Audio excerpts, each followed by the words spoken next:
Barthélémy Dias di homme politique bu askan wi ràññe woon ci jamonoy jeunesse socialiste ba mu jiite woon nekkoon li ñuy woowe fervent défenseur bu Ousmane Tanor Dieng àndoon ci ak ku ci mel ni Malick Noël Seck di nit ko xam ne duy nëbbatu ci arène politique bi ñame terrain bi lool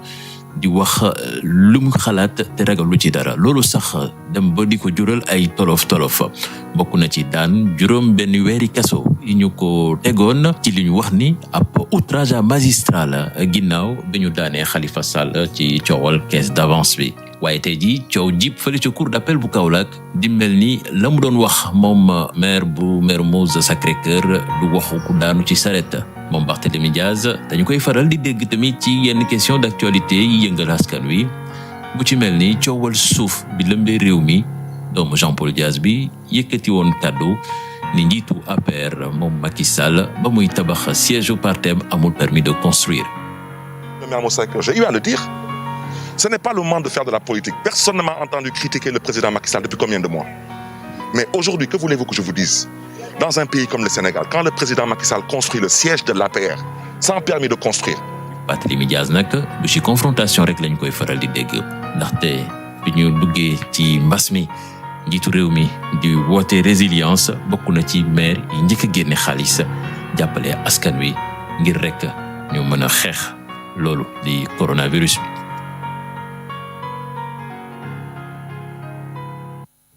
voilà ngërëm ñeel Cheikh Tidiane Diao mi nga xam ne ni moo ñuy réaliser nataal boobule ñu jagleel ganuk déclic bi tey ban commentaire ngay def ci portrait bi Barthélémy. Mais je pense que c'est aux Sénégalais d'apprécier. Man je suis un acteur politique donc souvent damay wax suma collaborateur yi mënu leen toog rek chaque fois ñu ne tout est rose. Barth ngi liggéey non il faut que mu am ay critiques parce que critique mooy tax ngay góorgóorlu. Et je pense que acteurs politiques yu nekk Sénégal il faut que ñuy accepter la critique quand elle est constructive mais ngay toog rek ñu ne la yow la te doo yàlla doo rakku yàlla nit kese nga da ngay juum des fois tamit di jaawale am na solo ñu lay critiquer donc man des fois certains de mes collaborateurs dañuy wax ne ni que ñuy xeex Barthélémy Dias ñoom la gën a respecté que ñuy ànd ak Barthélémy Dias non c'est que dama soxla ay nit ñu may wax suma bopp damay soxla ay nit ñu may wax dëgg damay soxla ay nit ñu may wax taxawal wala bii xaw na ëpp mais soxla ay nit yu nga xam ne ñoo may fital mais à travers leur critique mais ngay toog rek ñu lay woyal sa baaxu maam yi ñu lay wax yow yaa fi nekk kooku tamit da ngay dem ba naagu donc effectivement c'est peut-être mon portrait parce que je suis un homme lu ñu koy waxee sax ci tubaab je suis un homme controversé daanaka xam nu ma koy waxee ci wolof mais un homme controversé mooy mën nañ ma bëgg mën nañ ma bañ wante kenn du ma jéppi te loolu moo am solo. waaw parce que je considère que même ñu nga xam ne ni ñoom la fi yàlla yónni woon mooy le prophète Mohammed paix et salut sur lui le Jésus-Christ ainsi que les autres prophètes ils n'ont pas fait l'unanimité donc man nekkuma fii pour wuti unanimité pour man suma rôle suma mission mooy indi suma contribution moo tax suñu may wax est-ce que da ngay nekk candidat ci lii wala ci lale man je suis candidat à un seul objectif mooy yee askanu Sénégal ñu xam ne ni que réew mi ñoo ko moom te bu ñu nangu kenn ñëw pour noot leen wala aakimoo lu nga xam ne ñoom ñoo ko moom donc man loolu mooy suma mission mooy yee askanu Sénégal parce que am naa yaakaar ne ni que bés bu askan wi yeewoo politiciens yi bàyyi lu ñu nekkee ci dëkk bi voilà waaw bon wax ci Barthélémy dina xaw a yomb dina xaw a jafe parce que personnage à multiples facettes la bi nga xam ne ñu ngi koy suivre depuis bu mun duggee ci langue politique bi déjà originalité am je pense loolu dafa dem ba nit ñi waxatuñ ci mooy luy wane ne il est original te dafa muus dafa mbong sax lay wax politiquement mooy nga fekk sa papa yore parti yow ñëw nga adhéré ci parti boobu nga daal di dem nekk ci beneen kuréel. am njomboor la ci politique bi. am njomboor la boo xam ne pexe yu mu yor ci politique moom moo mag at bi. te je pense que fi mu ko nampé c'est pas étonnant papam wax naa ko sànq ci début bi c'est un acteur politique majeur. man gëwuma ne moom ak papam dinañ réeroo donte am na démocratie interne ci biir kër gi. que papa ji bàyyi na ko mu daal di dem convergence socialiste déjà pour man foofu la ñu wane ñoom seen muus moom ak papa ji yëpp ak peut-être seen démocratie mais su dee am na lu ñu laloon ci ay pexe politiquement c'était très tactique su dee pexe la woon boobu loolu moom moo gën a xam lu xew seen biir kër mënu ma ko nettali ñoom ñoo ko gën a xam mais ci fay yi laay gis sa papa créé parti ñëwoo nga adhéré ci parti bi nga daal di dem ci beneen parti créer convergence sociale te bi mu ko créé moom ak Malick Noël Seck man dafa am ay faits yoo xam ne dañ ma marqué bi Ablaye Wade jëlee nguur gi gagné 2000 presque ba 2007 jëm ba presque 2009 dafa anesthésié woon opposition bi parce que c'était normal 20 ans de régime socialiste mu sonal nit ñi ñu sonaloon Sénégalais yi mu jël réew mi ci anam yu mu ko jëlee mu am une forte popularité presque amatul woon opposition mais Malick Noël ak Barthélemy bokk nañ ci ñu yee opposition bi ñoom ak ay jeunes les jeunes du parti socialiste à l'époque ñoom ñoo créé matrice fu opposition takkaate ci Sénégal te boobu xawoon nañu wéet ci seen combat. ba pare nekk ay xale. man dama doon dem di fekkee ay reportage ay manifestations yoo xam ne au début pour nga gis ci 1000 personnes problème la woon. Barthélemy da nga ko fa doon fekk. Puis après ils ont fait beaucoup de bruit moom ak Malick ci ay presque balaa terme activiste di xew fi Sénégal presque ñoom comportement activiste la ñu yore woon. donc ñu nangoo wéet ci seen combat nangu cee ñafe ba affaire bi wuy si leen maintenant cela ne va pas sans controverse mais soo xoolee fi mu jóge ak tey mu nekk maire une des communes les plus riches de la capitale bokk par force ci ñi nga xam ne ci acteurs politiques yu ñu fii sooy fiy wax 10 acteurs politiques mënoo ci bañ a boole Barthélemy Diaz donc il a fait du chemin maintenant l'homme est controversé et c'est normal wax na ko nit am na lu ñuy ay côté yoo xam ne mën nga d'accord ak moom moi j'ai beaucoup d'admiration pour son courage parce que ku am fit la il est conséquent ci côté boobu noonu nangu naa wéet ci combat am loolu c'est une qualité majeure maintenant impulsivité am boobu nag ak xatar boobu noonu est-ce que suba su ñëwee aux responsabilités il va mettre de l'eau dans son vin parce que loolu mooy problème bi su fekkee da ngay conquérir pouvoir ci benn ligne offensive xatar ba ñu xamee la ci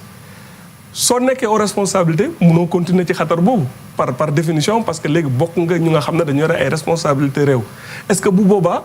ñi ko toppoon fan ko ci fuggam boobu tey nga xam ne ci réseaux sociaux yi ñu ngi koy tàccu lu mu wax ñu ne gaynde la guerrier la est-ce que dinañ comprendre ne que Barthélemy dafa shifté mënatul nekk ci même ligne dure boobu muy moom muy Sonko muy keneen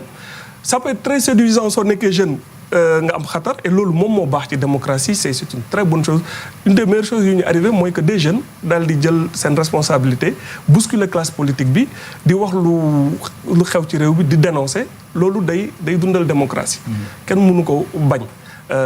il faut s'en féliciter et ñoom am nañ droit juum am nañ droit sax def outrance man tant que c'est enfermé ci les limites pénales lépp luy réveiller démocratie te du yee fitna ci réew c'est bon à prendre mais maintenant exigence bi nag mooy ñoom par rapport ak ñoom lu ñuy xalab di